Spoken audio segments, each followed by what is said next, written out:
Good afternoon, everybody. Thank you, Zoe.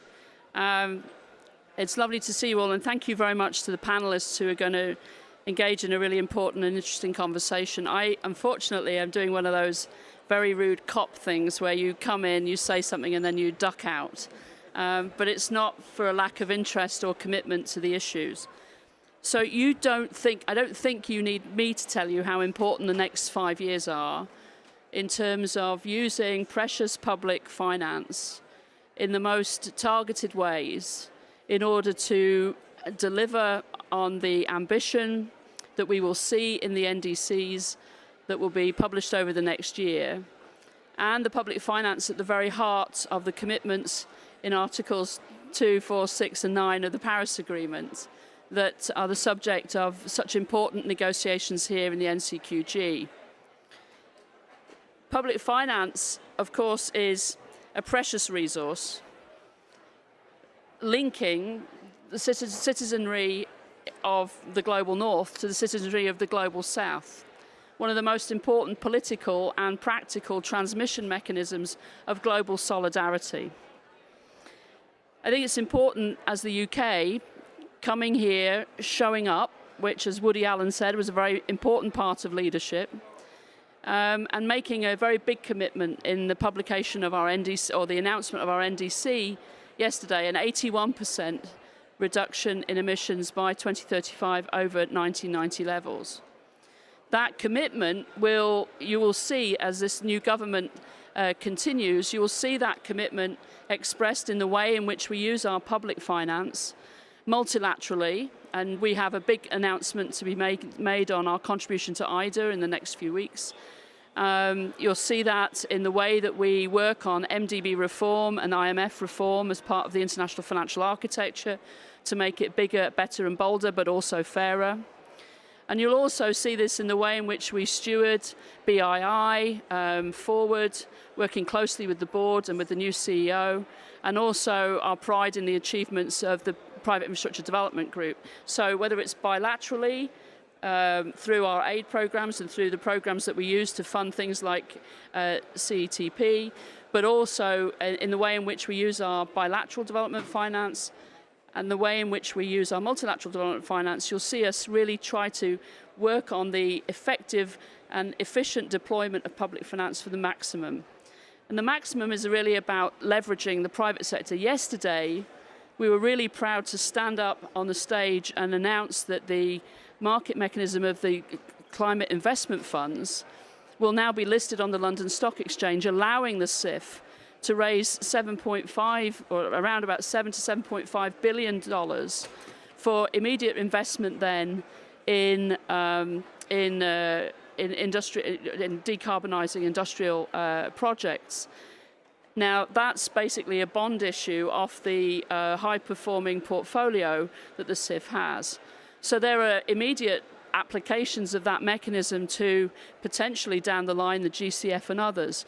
And the way we see the City of London is that this is a resource not only for British public finance, but for public development finance from many other countries that don't have an engine called the City of London onshore.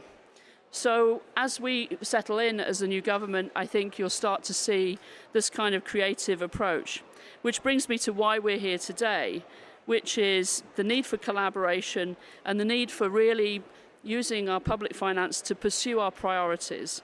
And of course, the energy transition is a huge priority. This government, when it was in opposition, in preparation for government, talked about a global clean power alliance.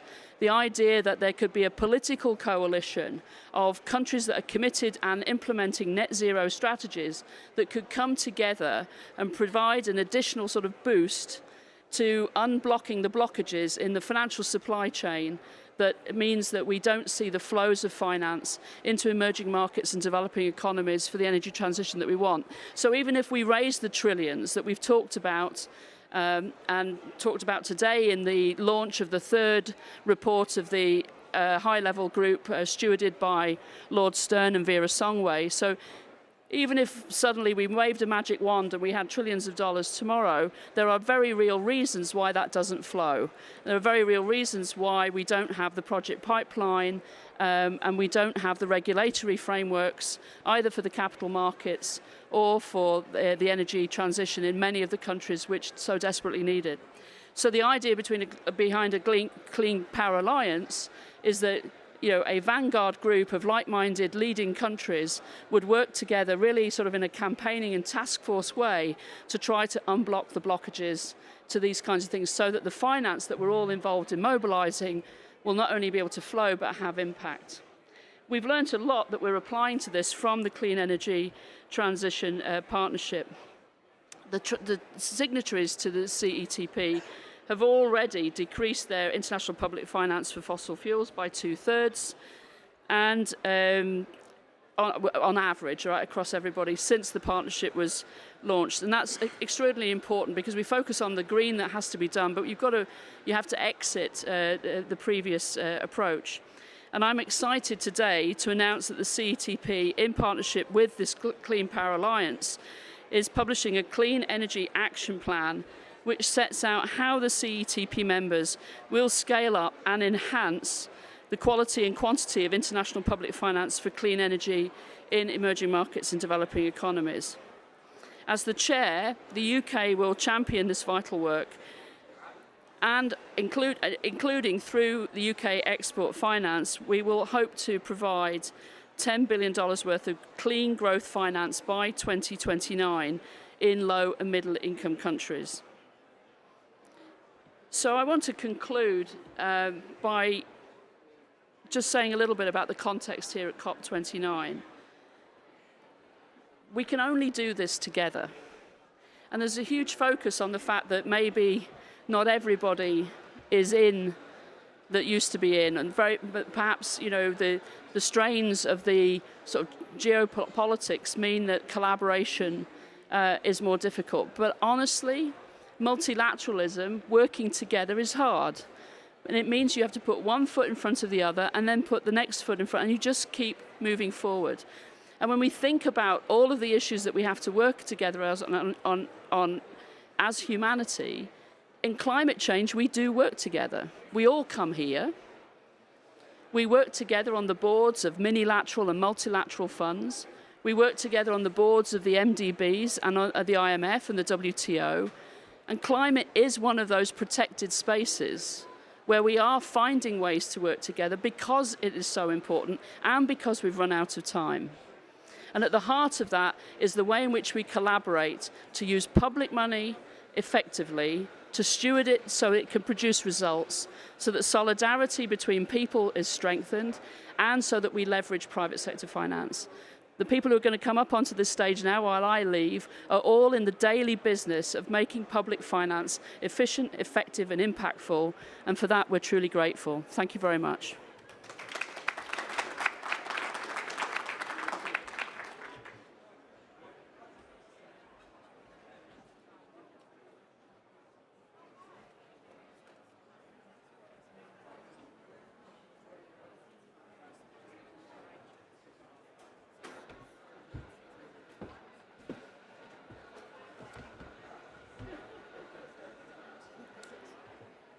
Thanks very much. My name's Cecilia Tam. I head up the International Energy Agency's Energy Investment Unit, and I'd like to thank the UK government for inviting me here to provide some of the IEA's recent analysis on energy investments to help really set the scene for your discussion this afternoon.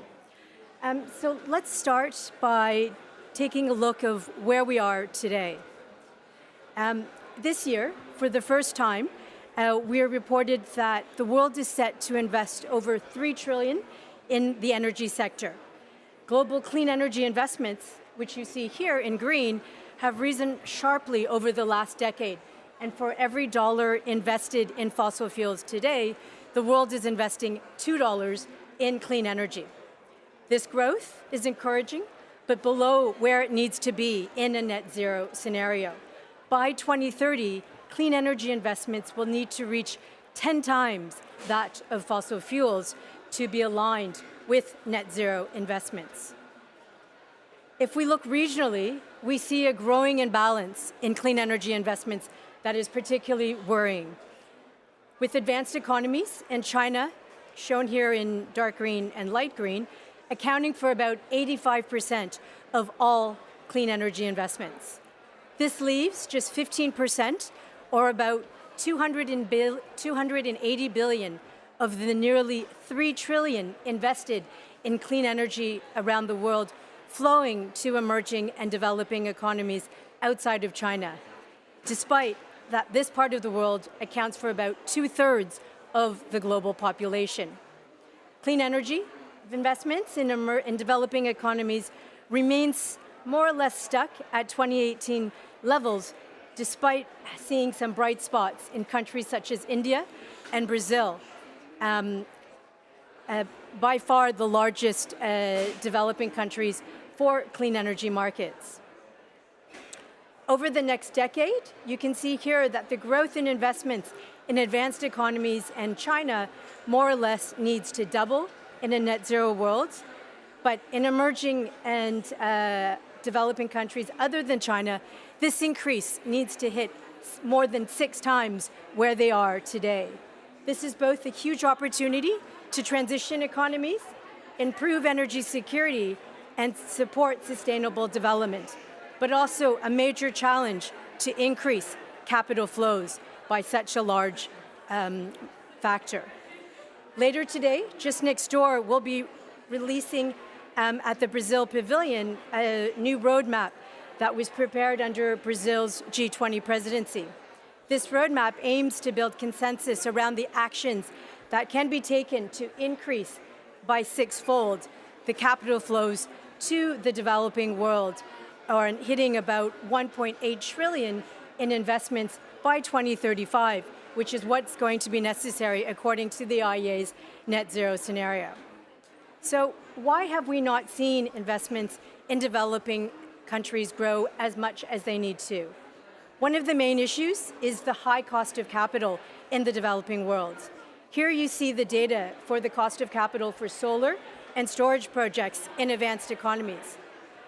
But if you look at what they are in developing countries, they are at least twice as high as in advanced economies.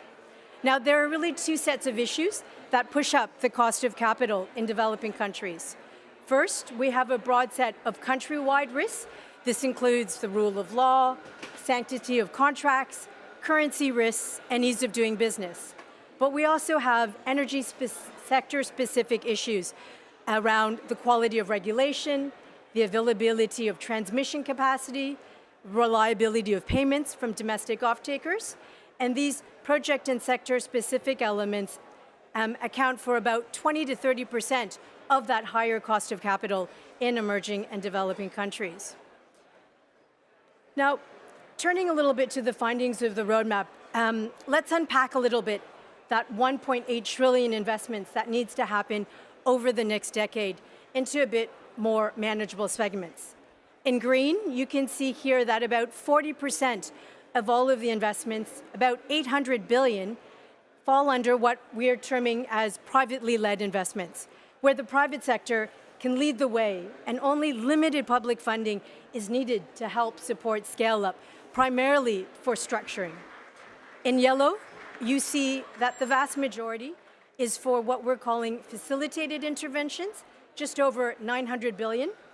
And of all of these investments where international public funding is really needed to get projects across the line. These are projects that cover mature technologies such as solar and wind, but in new markets where de-risking is needed to support the first projects get off the ground and to build experience. And there are also emerging technologies such as low emissions hydrogen in lower risk countries such as Chile.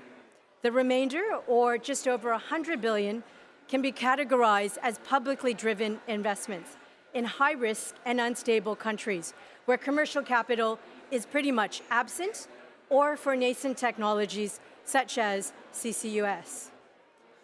At the sector level, you can see that most of those privately led investments shown here in green are for investments in solar and wind, grid and energy storage, as well as for energy efficiency, particularly in the building sector. While in yellow, you see the wide spectrum of clean energy investments across the board. And finally, for the publicly driven investments, this is focused on low emissions fuels, as well as mature technologies investments for those least developed countries, many which are in conflict. Now, as part of this work, we also updated the estimates that we prepared last year together with the IFC to quantify how much concessional funding is going to be needed to de-risk and help scale clean energy projects in developing countries. And you can see here that the largest investments at the sectoral level are needed for grids and storage, as well as for building energy efficiency, followed by low emissions fuels and CCUS. And in terms of regions, the largest share will really be needed in Africa, followed by India and Latin America. I'd also highlight that, in contrast, for mature technologies such as solar and wind, and that are widely commercialized already in many developing countries, very little concessional funding is actually required. It's critical that this limited public funding available is used to leverage much higher multiples of private capital, somewhere in the range of 3 to 5 times. Today, we're only seeing about 30 cents being leveraged by this public money to bring in private capital. And this can really be done through a variety of de-risking approaches to provide capital for projects that would not otherwise be able to attract adequate private capital. Now, to end, I'd like to dive a little bit into what are some of those actions that are going to be needed in that second group of facilitated interventions, where the largest investments and bulk of that concessional funding will be required. These are solutions that can bridge the gap between private and public sector finance, support project development, and help projects reach financial close. The 4 actions that are summarized here are a call for an expansion of public funding, particularly for grid investments. Secondly, increasing the availability of concessional funding towards helping to lower the cost of capital for clean cooking, and dedicated facilities, particularly for equity capital, to help finance offshore grid projects. Third, a stream of on-lending solutions for energy efficiency as well as renewables to really help crowd in more domestic capital by building domestic expertise amongst local banks. And finally, guarantees and other risk mitigation instruments such as payment guarantees or political risk insurance to really help increase the bankability of what we call near bankable projects. For example, for first-of-a-kind projects in new countries or in low creditworthy countries. With that, I'd like to end the presentation, and I look forward to the panel discussion. Thank you very much.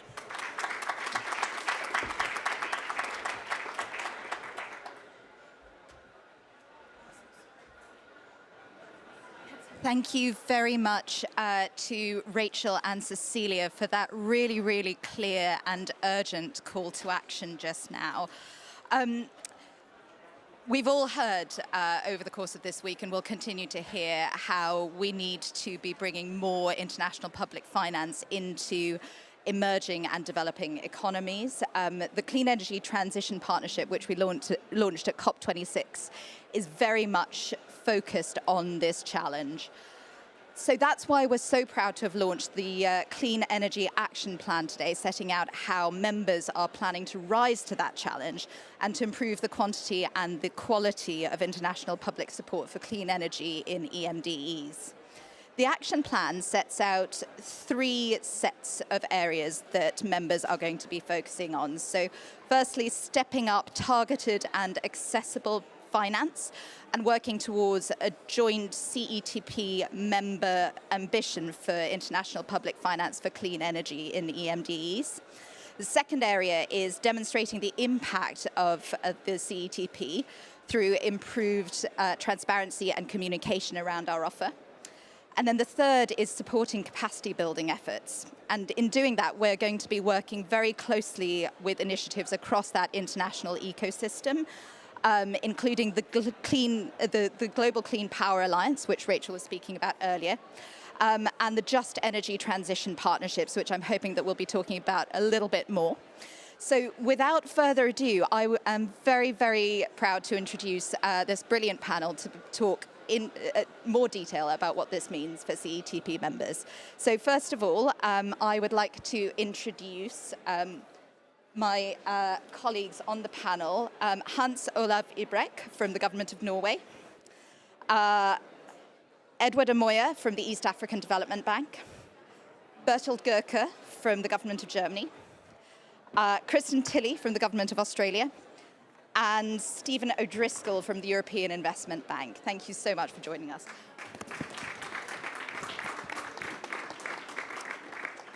So Hans Olav, I would like to come to you first. So Norway joined the CETP as a member last year, and you are shortly planning to publish your policy to meet the CETP commitment, I understand. Can you give us any hints now as to what to expect from that policy when it's published? Thank you very much. First, if you allow me to provide a few initial remarks, building on the presentation made by my IEA colleague, I would just like to add a few perspectives on that.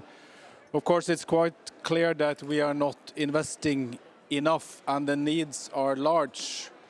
But we are now at the climate COP, and this is among the energy community.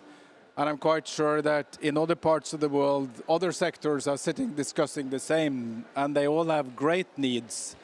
And of course, the available funding is quite limited, especially if you take on the hat of a Ministry of Finance. So there's actually huge competition for public funds. So that's why we have to use public funds as efficiently as possible. And there's one element that we are always raising, and that's the issue of domestic resource mobilization, be it in developed as well as developing countries. And I think we tend to forget that issue in many of our discussions because someone has to pay for all these investments. And let's face it, it's those that are sitting in this room. It's not a pot of money that suddenly gets thrown into it. So we need to focus more on domestic resource mobilization. That means we need to get the tariffs right. We need to tax and improve our taxation system. And I'm always saying, come to Norway. We are world champions in taxation. We can teach you how to tax people, and we pay our taxes willingly, at least most of us, I do. And then we need to get carbon pricing. Second point is that donors are actually quite risk-averse, and it's the taxpayers' money that we are using.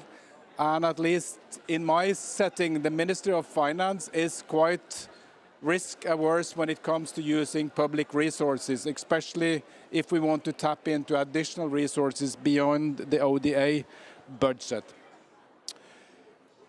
When it comes to Norway joining this great initiative, it took some time, and I saw John Martin just peeking in, and John and I worked quite actively several years ago to get Norway to join, and we gave up, I think, at 4 o'clock on Saturday at COP29, so we missed that deadline. So I'm really pleased that we joined this great crowd at COP27. And rightly, we are now preparing the guidelines, and I have a draft here. I'm not going to leave it on my chair when I'm leaving this event. But in essence, we are then trying to tease out more specifically what Norwegian entities should do and not do.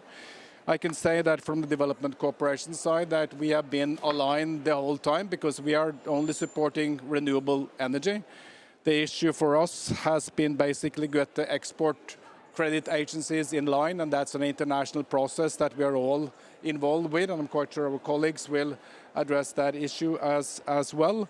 And then we have had an issue that I know others are concerned with as well, and that is trade promotion. And to put it sort of bluntly and crudely, when the king is traveling, he always has an entourage with him from various businesses, and of course that has been been an issue for us also to sort out how we will then structure trade missions and also official state visits, whether we can allow fossil fuel actors to be part of that. But this will be published in the next few weeks. Thank you. Thank you so much, Hans Olav. I'm refraining from trying to peek over your shoulder at your papers. So, as you know, the third part of the action plan is around capacity building. We'd love to hear your reflections on why that's important and how you would see that being delivered by CETP members. Again, if you allow me to build on the IEA comment, because IEAs, you said that 20 to 25% of the risk premium or cost of capital is actually linked to domestic issues. And of course, that relates to institutions and the regulatory framework. So that underscores the point that if we are providing technical assistance, that will help to reduce that risk element. And for us, capacity building has always been a key component of our energy support. We've had an energy for development program for many years, and we've restructured this the last few years. So we've been working and established institutional cooperation and helping to develop the regulatory framework in countries like Mozambique, Angola, South Africa, Malawi, Tanzania, Uganda, Ethiopia, Nepal, Myanmar, to just name a few of them. I would also just do a little bit of advertising that most of us are actually also supporting the Green Climate Fund.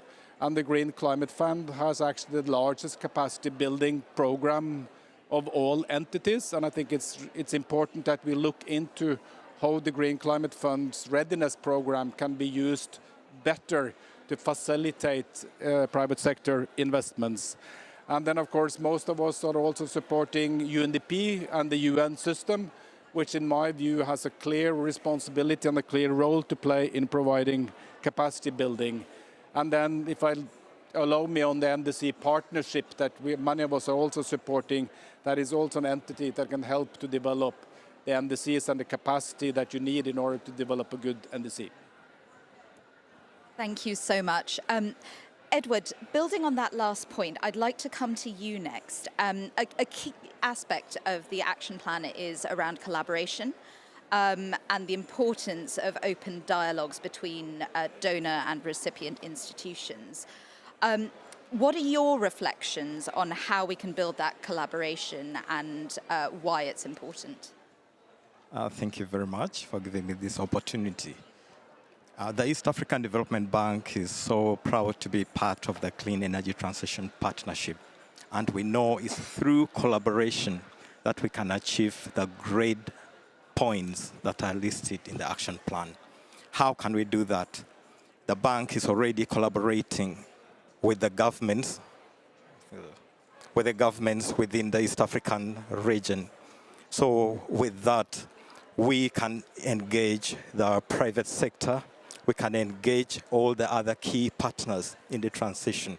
There are those who haven't developed their policy frameworks. The bank has already developed its own policy framework that will foster the implementation and the collaboration of this initiative. So it's through our collaborative initiative with all the other partners, including the CETP, that we can achieve this global cause. Thank you. Thank you so much, Edward. And staying with you, how do you think that we should be targeting international public finance to best create the right enabling environment for wider investment finance flows in East Africa? That's a very good point. It's unfortunate that the funding has been raised, the private financing has been raised, but the flow of financing to the emerging and developing markets is wanting. So what we need to do for the EMDEs is to ensure ease of access to the funding. When you look at the GCF, for example, accessing, not only even accessing, for you to gain accreditation is a big challenge. From the accreditation, accessing the funding is a big challenge. So is there a way we can make it easy for the MEDEs to access funding in the most easy way so that we can champion the action. Because if we don't champion the action, the money will not be used for the justifiable cause. So is there a way we can all partner together to make it easy for us to access the funding and put it to the best use and achieve the common goal? Because the time for action is not now. The time for action was yesterday. So if we don't act by giving the resources to the most needed investments within the region, within the MEDEs, then we are not really working towards the common cause of helping out the climate action.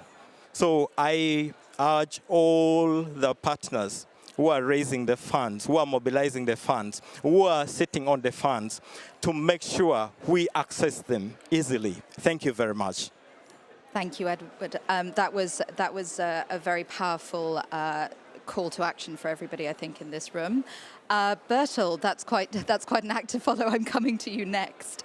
How are you already working towards addressing that imbalance in clean energy investment between developed and developing countries? And what do you think we need to see out of the action plan to support us in addressing that challenge? Well, thank you firstly for the opportunity to contribute to this important discussion.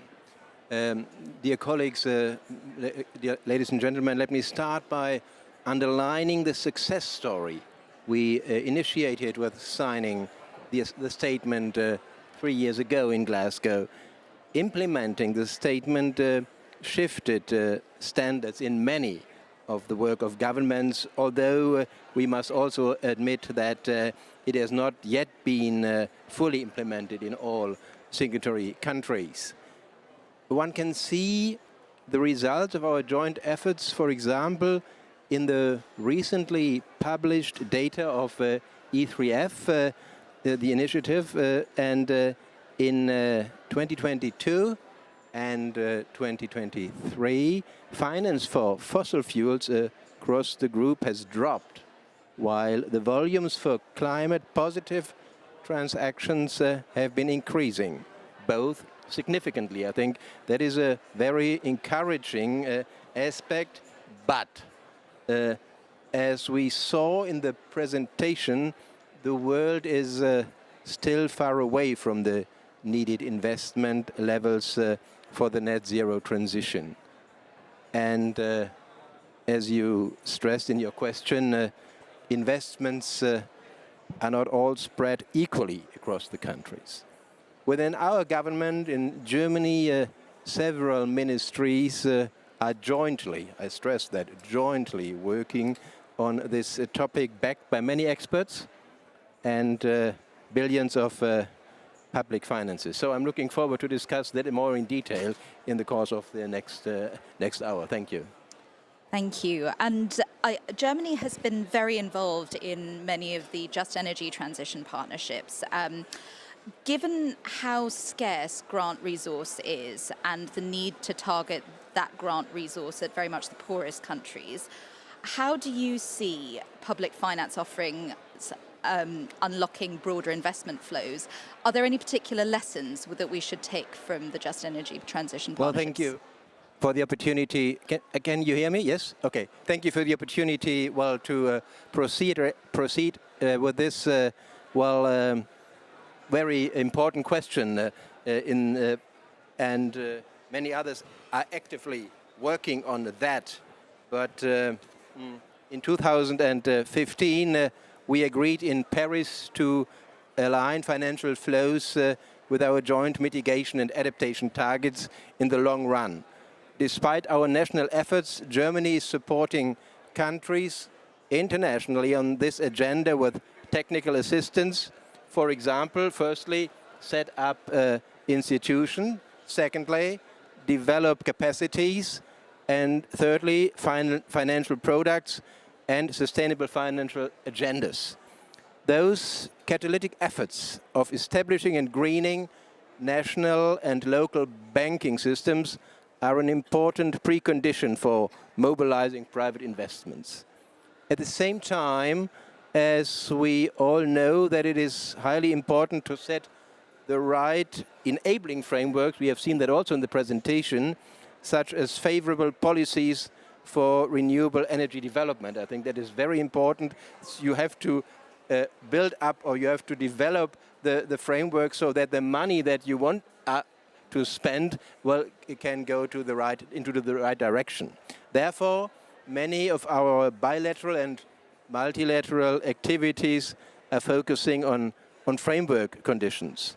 In addition, we focus more on blended finance. I think that is also a very important topic in this context, because we have also seen this in the presentation.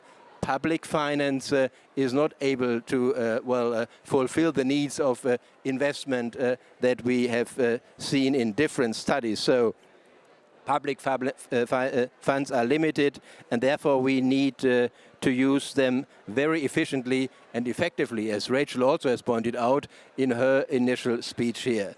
To deliver a bit more on that, I would like to add that I say that to crowd in private capital, we are actively developing innovative instruments and funds to address real and perceived risks, both for equity and debt. It's not only debts, it's also equity that we have to make possible.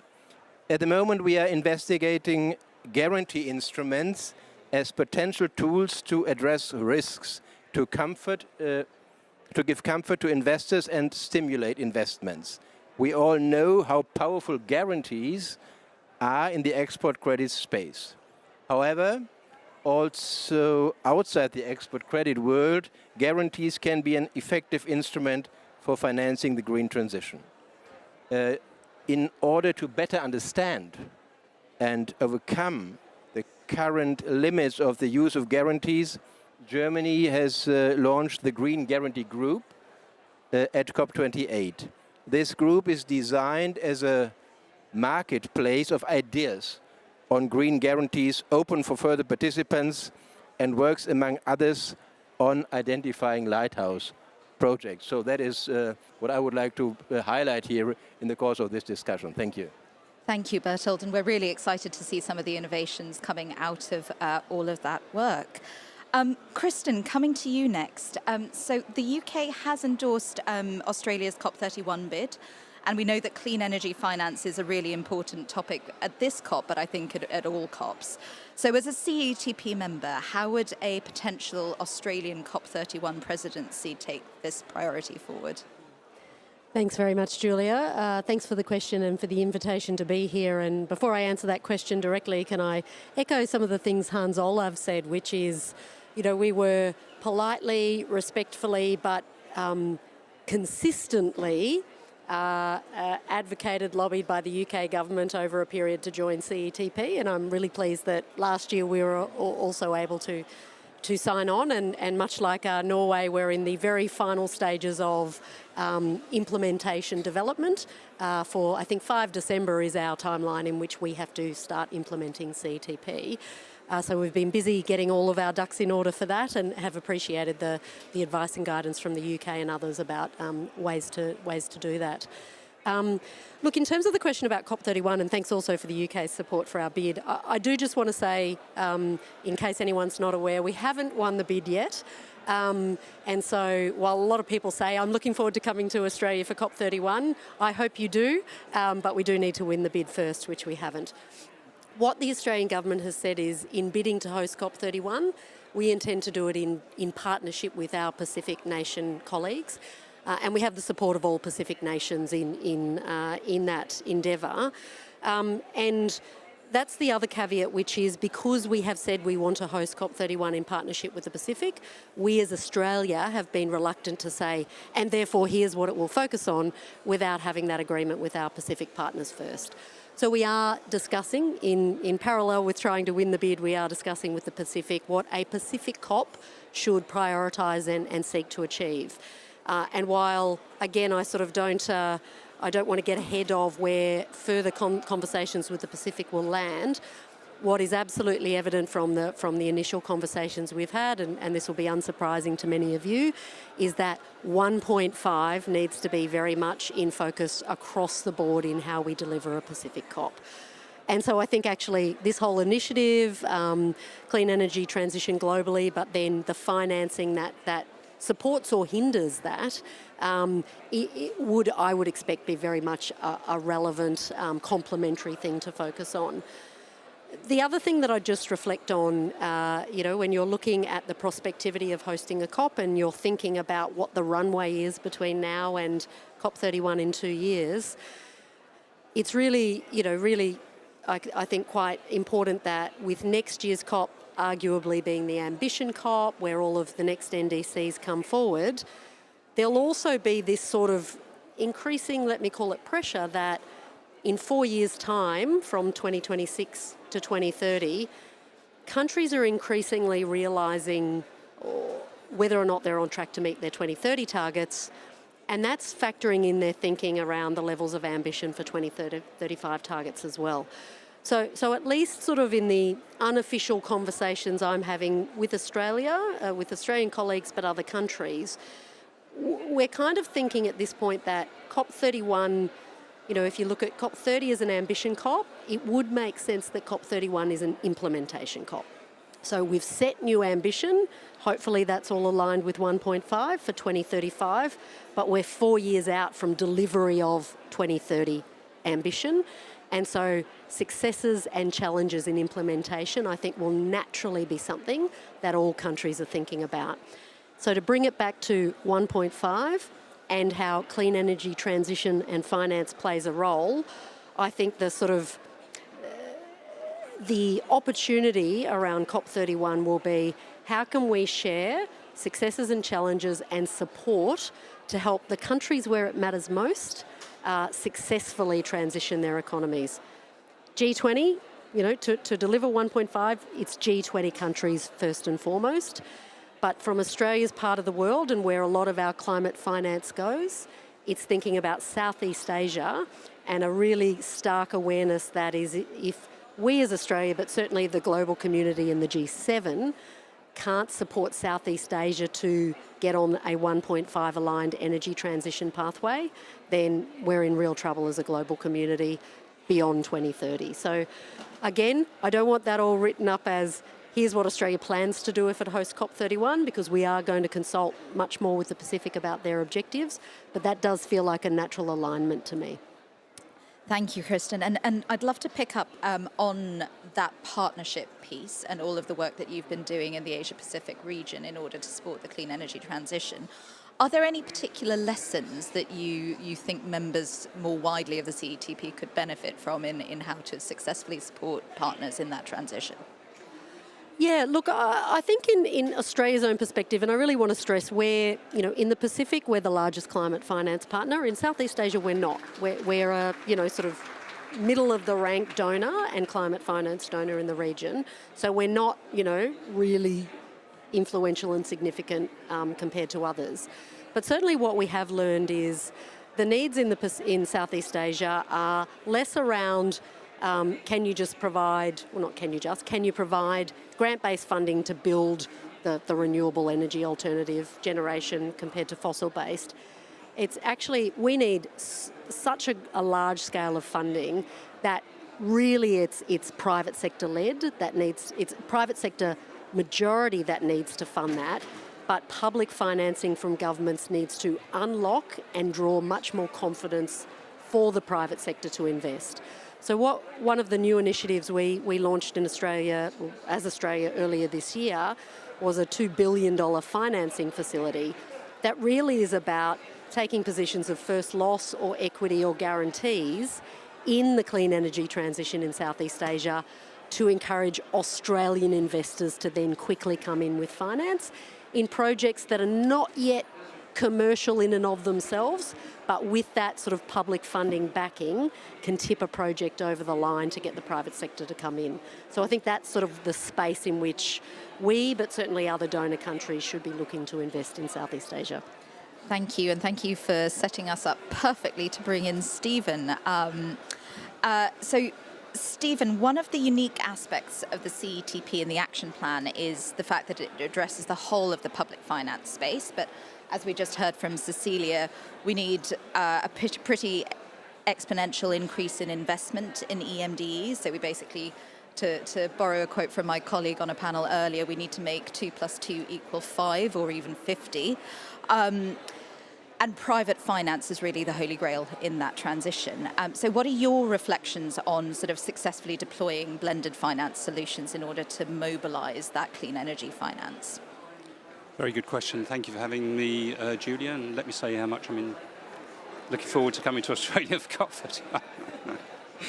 No, I mean, blended finance is critical. It bridges the gap between public and private finance, right? So leveraging public sources to de-risk projects and then pull in private capital. I mean, it's the hot topic of the day, and it's very prominent in the discussions that we have at the bank at the moment. I mean, we are a public bank. We're also the largest multilateral climate financier in the world. We're a crowding in bank as well, because we can only, as a rule, finance up to 50% of any one project. And our motto actually as we go forward is, and this is pretty much the same with the other MDBs, is lending, blending and advising. So from the lending side, what we do as the EIB is we borrow money off the capital markets using our AAA credit rating, and we pass on that cheap money to our borrowers. Usually with very long tenors as well. 30-year tenors is not unusual. And then we lay on top of that a blending structure if we need to. And also the advisory side is really important as well. We're doing some really interesting advisory stuff, and some of the funders, the German government in particular, is very prominent in this too. I'm thinking about the advice we give to governments Georgia and Rwanda at the moment in terms of greening their financial systems on the regulatory and supervisory side. Some really interesting work. And this is really important where we've got the more difficult clean energy projects as well, you know, green hydrogen, some of the hard to abate sectors. So this is where it really comes in. And I mean, this is really paying off, because our lending last year in the clean energy space was 22 billion as a whole. That was kind of spread across renewables and energy efficiency and grids and storage. So it's really starting to pay off. But we've realized we can't do it all on our own. And this is why we do talk a lot to both the public and the private sector. And an interesting discussion we're having at the moment is with the Commission and Breakthrough Energy, where we've got an interesting program to look at first-of-a-kind demonstration projects. So really taking out some of the risk early on. And this is across, you know, the difficult sectors as well in terms of green hydrogen, sustainable aviation fuels, this kind of thing. So they're massively important, because I just don't see that this is going to happen otherwise.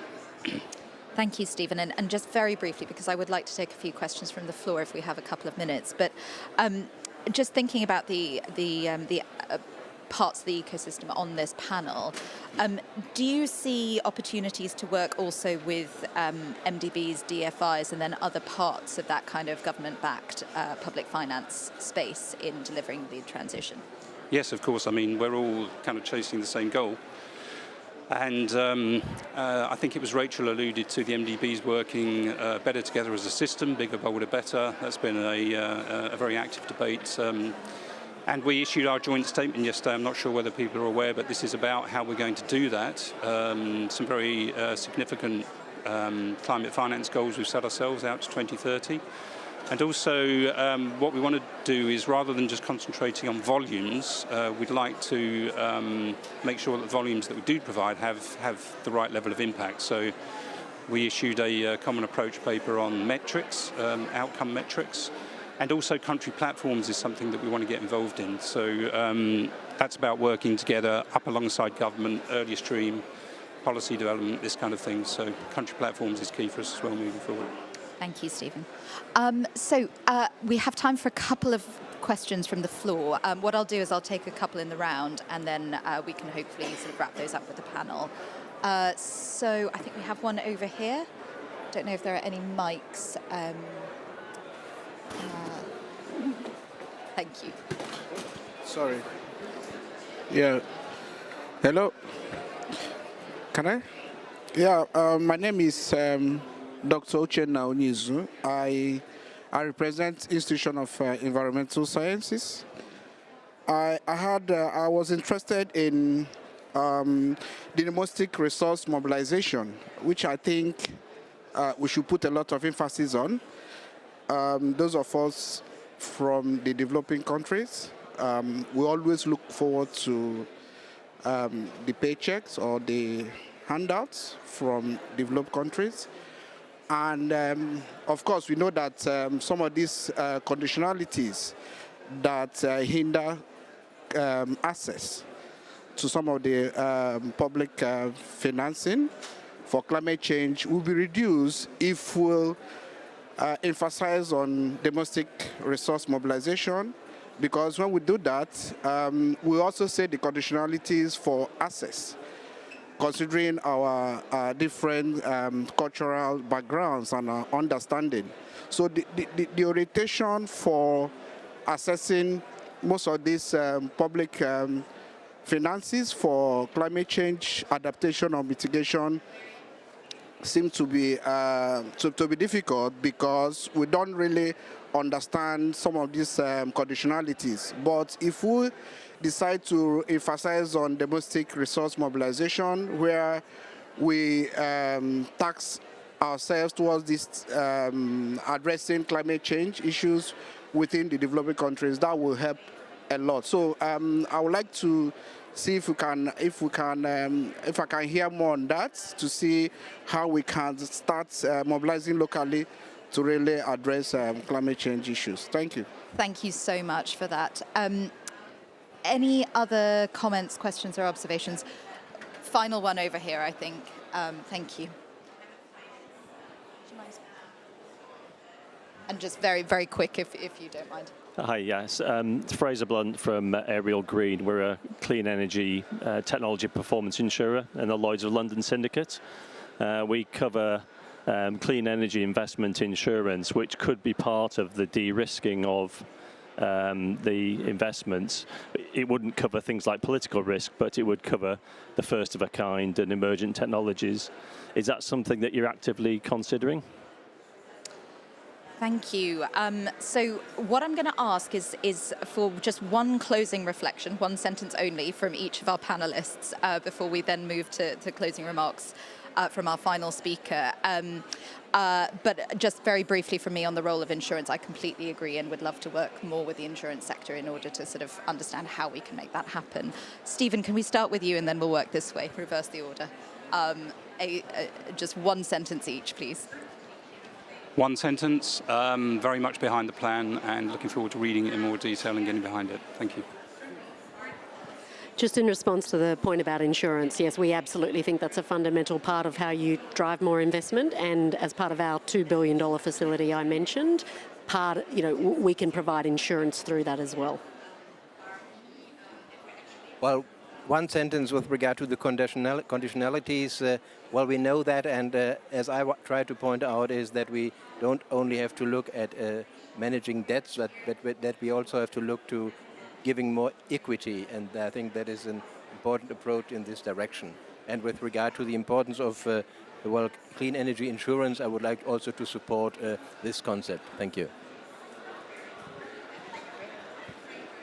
Thank you very much. The bank is in total support of the initiative, and we also encourage the insurance, because if we don't cover the money we have got, and given the risk with the projects related to clean energy or transitioning projects and climate action projects, without insurance, we cannot really fund. Thank you. Thank you. I promise to continue to work as hard as I can to make finance easier access to international finance. That's what I'm doing in the board of the Green Climate Fund, and I would encourage colleagues to join us to work as hard as we can. And then, secondly, we have a tax for development program that could offer support to countries to tax people or improve the taxation system. Thank you. I enjoyed the final plug for tax there. Thank you so much for this brilliant panel discussion. Final closing remarks. I'm very excited to introduce Diana Layfield, Chair of British International Investments, to deliver those final thoughts.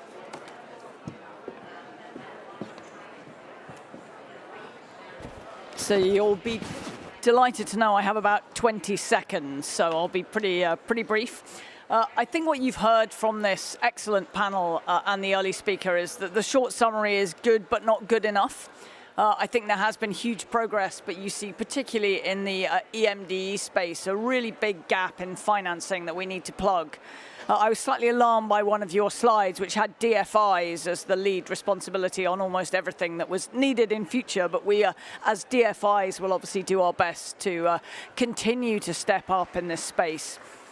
I think a couple of themes you've heard from the panel. I think collaboration and partnership is absolutely key here. That's true across countries, and I think you see that in the CETP. It's true across players, combining the work of DFI, private capital, and public capital together. And I think you saw that in the MDB statement yesterday. I think we've heard a lot as well about the criticality of blended and innovative finance. That goes in part to that partnership, but it also goes to getting more creative around insurance and really thinking about how we can de-risk the different layers and different tiers for different players. You can assemble that capital stack, but there's a very large one required, and we have to be thoughtful. I think the next theme I picked out was a really importance of local and market understanding. I think a lot of institutions haven't truly understood the markets that we're investing in. And I was struck by something that Ed Miliband said earlier today, which is every country has its own interesting constraints. And I think it's really understanding the constraints that each market faces and really coming to grips with those that's critical. And I think the last was around framework building. So making sure that we really have the right frameworks and the right structures for countries to be able to participate, to understand what they need to do, how they can more easily access finance, and what they can do to make that finance go further. What are the regulatory frameworks? What are the policy frameworks? What are those required underpinnings that are really going to facilitate this transition? So I think in that context, we will see more innovation. We will see more experimentation, but it is ultimately all about implementation. And so for me, it's been very exciting to hear about that additional focus on Africa, that additional focus on the Southeast Asia transition. But this is a very, very broad challenge across a number of markets. I'm excited by the group that you have here, and that between now and the next COP, that we can really move this forward meaningfully. So thank you for joining, and thank you again to this really terrific panel today.